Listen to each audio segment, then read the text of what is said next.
We live in a world that rarely stops talking. Notifications, opinions, reactions, noise has become the default setting of modern life. But what if the moments you chose not to speak carry just as much weight as the moments you did? What if silence, used well, wasn't absence at all, but a deliberate, deeply considered response?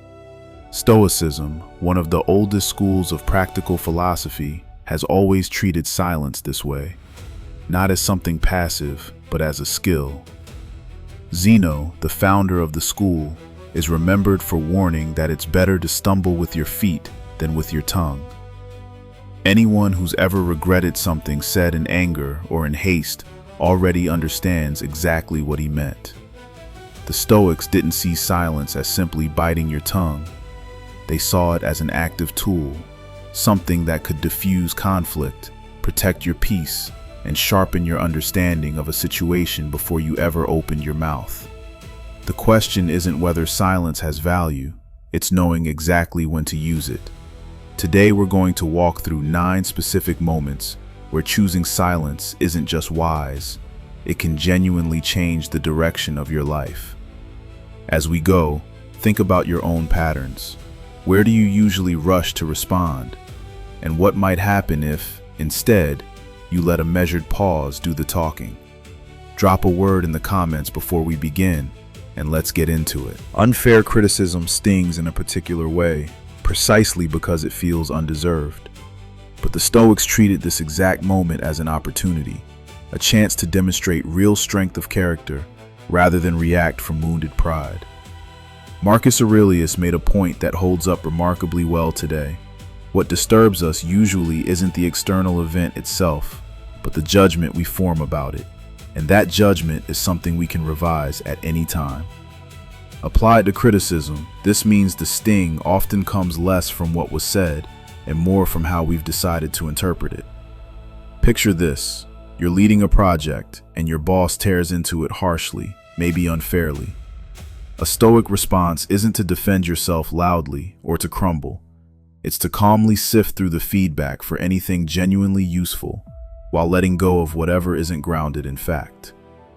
Epictetus pushed this even further, suggesting that philosophy isn't something you talk about, it's something you live.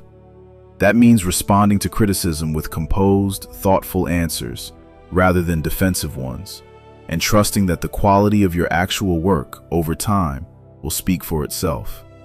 Staying silent in the face of unfair criticism isn't passive resignation, it's a strategic choice. It reflects the core Stoic idea that the only thing truly within your control is your own response. That kind of quiet strength can turn a potential conflict into a quiet demonstration of who you actually are. There's also something worth noticing in how this plays out around other people. Marcus Aurelius once urged himself to stop debating what a good person looks like and simply become one. Living that out, rather than arguing it, tends to have a strange effect. It often invites the people around you toward more reflection and less ego. In practice, this looks like a short series of internal steps. Pause before responding, so you're not reacting purely on impulse. Separate the criticism from your own self-worth. Someone's harsh judgment usually reveals more about them than it does about your actual ability. Look honestly for any small kernel of truth hidden inside an otherwise unfair comment, since even flawed feedback occasionally points somewhere useful. Respond with calm and respect rather than heat, because composure tends to diffuse a situation faster than defensiveness ever does. And finally, redirect your attention back toward your own goals and growth, rather than dwelling on the sting of the moment. Handled this way, unfair criticism stops being a threat to your peace and starts becoming, almost paradoxically, a small proving ground for it. Picture a networking event.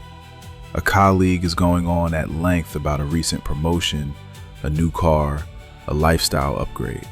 Every instinct in the room might tempt you to counter with your own accomplishments, just to even the score. Stoicism suggests something different: restraint. Choosing quiet in this moment isn't about suppressing yourself. It's about conserving your energy and letting someone else's words simply reveal who they are, without needing your commentary to validate or compete with it. There's a Stoic idea worth remembering here, that someone unwilling to be outdone in generosity shouldn't try to match a favor one for one, but should return it many times over in spirit. Applied loosely to boasting, the lesson is similar. Don't try to match someone's noise with noise of your own. Let your actions and your character answer instead. How often do you find yourself reaching for your own achievements the second someone else shares theirs? What might shift if, instead, you simply listened, acknowledged their moment with a nod, and kept your own focus quietly on your own goals? Choosing silence here isn't about competing less obviously. It's about removing competition from the equation altogether and building a kind of contentment that doesn't depend on comparison at all. Anger has a way of arriving like weather, fast, overwhelming, and seemingly impossible to reason with in the moment. Stoic philosophy doesn't ask you to pretend anger away. It offers something more useful, a pause built directly into the storm. Epictetus is remembered for advising that we stay quiet most of the time and speak only when genuinely necessary. Imagine a coworker's mistake costs you hours of extra work. The instinct to lash out is real and understandable. But what happens if you choose a beat of silence instead? That pause gives you room to see the situation more clearly, rather than reacting from the heat of the moment, and it often prevents a small frustration from escalating into something far worse. Marcus Aurelius observed that the damage caused by anger itself frequently outweighs the damage caused by whatever provoked it in the first place. It's worth sitting with that for a second, because it's almost always true in hindsight. Nelson Mandela is one of history's clearest examples of this principle in action. After years of imprisonment, he chose reconciliation over retaliation, a decision that reshaped not just his own life, but an entire nation's path forward. Choosing silence when angry isn't about hiding what you feel. It's about choosing a response that actually reflects who you want to be, rather than who the moment is tempting you to become. In practical terms, managing anger this way involves a few honest steps. Identifying what specifically triggers you, examining the assumptions behind that trigger, accepting what's genuinely outside your control, and grounding yourself in the present moment rather than spiraling into past grievances or future worries. Simple physical tools help too. A few slow breaths, a short pause before responding, an honest attempt to see the situation from the other person's side. Over time, channeling that same energy into something constructive, like exercise or focused work, turns anger from a destabilizing force into useful fuel. Rumors travel the way leaves move in wind, fast, scattered, and often far from the truth. When they're false, they can do real damage. The Stoic response to this chaos is, again, quiet. Consider a teacher in a small town, wrongly accused of misconduct. As the rumor spreads, she chooses not to fuel it further with denials or lengthy explanations. Instead, she lets her established character and consistent behavior stand as her actual defense. This isn't passive surrender, it's a deliberate, confident choice. Marcus Aurelius reminds us that we hold power over our own thoughts, not over the events unfolding outside us, and that realizing this is itself a source of strength. Often, the loudest defense only adds fuel to a story that would have quietly faded on its own. By declining to feed the fire, the rumor eventually loses momentum, and time itself becomes the best evidence. Epictetus offered an almost counterintuitive piece of advice here too. Meeting negativity with kindness, rather than a matching dose of hostility, tends to interrupt a destructive cycle far more effectively than fighting back ever does. In practice, this means resisting the urge to respond to every rumor the moment it surfaces. It means trusting that consistent, honest behavior, sustained over time, is a far stronger defense than any single explanation could ever be. Loss leaves behind a particular kind of silence, heavy, disorienting, hard to fill. Stoicism approaches grief in a way that might surprise people who assume the philosophy is about suppressing emotion. It isn't.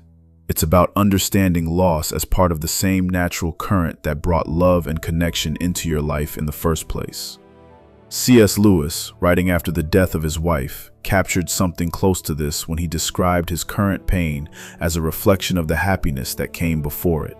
A very Stoic way of framing grief, even if Lewis himself wasn't a Stoic philosopher. Seneca, writing centuries earlier, suggested that even the days we spend worrying are, in their own way, part of something larger and ongoing. What if loss were understood less as an ending and more as a shift? What might you gain by allowing the silence that follows loss to simply exist, rather than rushing to fill it with distraction or forced explanation? Lewis didn't try to talk his way past his grief. He let the silence become a space for genuine reflection, which eventually deepened his understanding of both the fragility and the value of what he'd had. Silence after loss isn't avoidance. It's permission. Permission to feel what needs to be felt on its own timeline without forcing a tidy resolution. In practical terms, this might mean letting yourself fully feel the grief rather than judging it, focusing only on what's actually within your control, looking honestly for whatever growth might eventually come from the experience, practicing gratitude for what remains, and leaning on the people around you rather than carrying it entirely alone. There's a particular kind of frustration in encountering someone who's confidently wrong, speaking with the certainty of an expert despite clearly lacking the understanding to back it up. It's tempting to correct them on the spot. Stoicism suggests patience instead. Galileo offers one of history's clearest examples, advocating for a view of the universe that directly challenged the dominant belief of his time. He faced fierce resistance and eventually house arrest. Rather than constantly arguing his case in the moment, he often let his evidence and his consistency speak on their own timeline. Marcus Aurelius's reminder applies directly here too. We have power over our own minds, not over what other people choose to believe, and recognizing that distinction is itself a source of strength. Galileo's restraint wasn't weakness. It was confidence that truth doesn't need to win every individual argument to eventually be recognized. This mirrors a core Stoic idea. Focus entirely on your own actions and accept that other people's beliefs, however frustrating, sit outside your control. Practicing this kind of grace means choosing your battles carefully, staying patient even when it's genuinely difficult, and trusting that long-term consistency tends to matter more than winning any single exchange. Almost everyone, at some point, becomes the subject of a story they didn't choose. Whispers that grow louder as they travel. The instinct to address every version of it is natural, but silence, used deliberately, can shift the entire situation. Consider a community leader whose environmental advocacy work was met with false rumors about personal gain. Rather than responding to each one individually, she stayed focused on the work itself, trusting her actions to eventually outweigh the noise. Marcus Aurelius's idea about the best response to harm being simply refusing to mirror it applies neatly here. Epictetus offered something similarly direct. If an accusation against you is true, the right move is to correct yourself. If it's false, there's little reason to let it consume your energy. Over time, this leader's continued focus and calm consistency did more to protect her reputation than any individual denial could have. People who doubted her gradually lost interest in a story that never gained new evidence to sustain it. Practically, this means resisting the urge to react to every rumor in the moment it surfaces. It means pausing to gather real facts rather than reacting to assumptions, thinking carefully before responding rather than reacting impulsively, and trusting that consistent, visible integrity is the most effective long-term answer to gossip. Some moments test this philosophy far more than others, and facing genuine injustice is one of them. The Stoics had a phrase for this kind of endurance: bear and forbear, meaning to get through hardship without excessive complaint, and to extend forgiveness even when it isn't easy to give. Nelson Mandela remains one of the clearest examples of this principle in action. Decades of unjust imprisonment could easily have produced a man consumed by anger. Instead, Mandela emerged focused on healing and unity rather than retribution. a choice that reshaped an entire country's relationship with its own history. Marcus Aurelius's idea about not mirroring the harm done to you captures exactly what Mandela seemed to embody. His restraint wasn't passive acceptance of injustice. It was a deliberate, principled silence that created space for something more constructive than retaliation. This isn't a call to quietly accept unfairness without ever acting. It's a reminder that the most lasting responses to injustice are usually built on inner steadiness rather than reactive anger. Staying grounded, thinking clearly, and channeling that clarity toward genuinely constructive change rather than venting frustration in the moment. In practice, this looks like staying emotionally regulated even under real provocation, accepting what's outside your control while focusing energy on what isn't, responding logically rather than reactively, and using the experience itself as material for growth rather than letting it harden into resentment. Epictetus offered a particularly sharp insight about insults. If someone manages to provoke you, your own mind played a part in that provocation. It's an uncomfortable thought, but a useful one. It suggests that an insult only lands fully if we let it. Mahatma Gandhi faced enormous hostility throughout his campaign for Indian independence, yet consistently chose composed restraint over retaliation. His commitment to nonviolence, a philosophy with real parallels to Stoic thought, meant meeting verbal and physical aggression with calm rather than matching hostility. Over time, that composure did more to undercut his opponents and build public support than any counterattack could have. What might shift in your own relationships if you met provocation the same way? Choosing silence in the face of an insult creates space to act with intention rather than impulse, and there's something quietly commanding about a person who simply doesn't take the bait. Marcus Aurelius's observation about the damage of anger and grief outweighing the original offense applies just as well here as it did with anger itself. This kind of restraint isn't about appearing unbothered for show. It's about genuinely declining to hand someone else control over your emotional state. We've walked through 9 distinct moments: unfair criticism, other people's boasting, anger, false rumors, grief, ignorance, gossip aimed at you, real injustice, and outright insults. In each case, the Stoics didn't treat silence as weakness or avoidance. They treated it as a tool, chosen deliberately, aimed at protecting your peace and revealing your actual character over time. Marcus Aurelius's challenge still holds up well today. Stop arguing about what a good person looks like and simply become one. Practicing thoughtful silence, choosing carefully when to speak and when to simply let time and consistency do the work, is one of the clearest ways to live that out. Try carrying one of these 9 moments with you this week. Notice where your instinct is to react immediately and experiment with the pause instead. You might find that the quietest response is often the strongest one you have.